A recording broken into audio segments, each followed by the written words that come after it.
ക്ഷേമ പെൻഷൻ തട്ടിപ്പിൽ സർക്കാർ ജീവനക്കാരെ പിരിച്ചുവിടാൻ ശുപാർശ. പൊതുഭരണ വകുപ്പിലെ 6 പാർട്ട് ടൈം സ്വീപ്പർമാരെ പിരിച്ചുവിടാനാണ് ശുപാർശ. അനർഹർ എന്ന് കണ്ടെത്തിയ 27 പേരുടെയും ക്ഷേമ പെൻഷൻ റദ്ദാക്കാൻ കോട്ടയ്ക്കൽ നഗരസഭ തീരുമാനിച്ചു. 24 ഇമ്പാക്ട്. പാർട്ട് ടൈം സ്വീപ്പേഴ്സായ 6 പേരെ പിരിച്ചുവിടാനാണ് പൊതുഭരണ വകുപ്പ് അഡീഷണൽ സെക്രട്ടറിയുടെ ശുപാർശ. ഫയൽ മുഖ്യമന്ത്രിയുടെ പരിഗണനയിലാണ്. 6 പേരും ക്ഷേമ പെൻഷൻ ബോധപൂർവം തട്ടിയെടുത്തു എന്നാണ് കണ്ടെത്തൽ. ക്ഷേമ പെൻഷൻ കൈപ്പറ്റിയിരുന്ന ഇവർ ജോലി ലഭിച്ച ശേഷവും ഇക്കാര്യം മറച്ചുവെച്ച് പെൻഷൻ വാങ്ങി.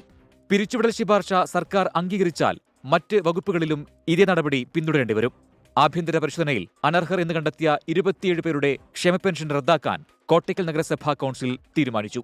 നമ്മളെ കൗൺസിൽ തീരുമാനത്തിൽ 27 അനർഹരെയും സസ്പെൻഡ് ചെയ്യാനാണ് കൗൺസിൽ തീരുമാനിച്ചിട്ടുള്ളത്.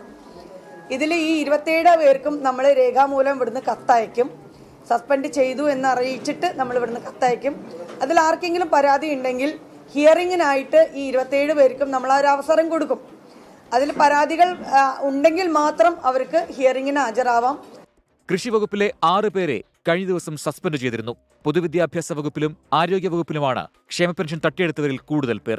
24 തിരുവനന്തപുരം.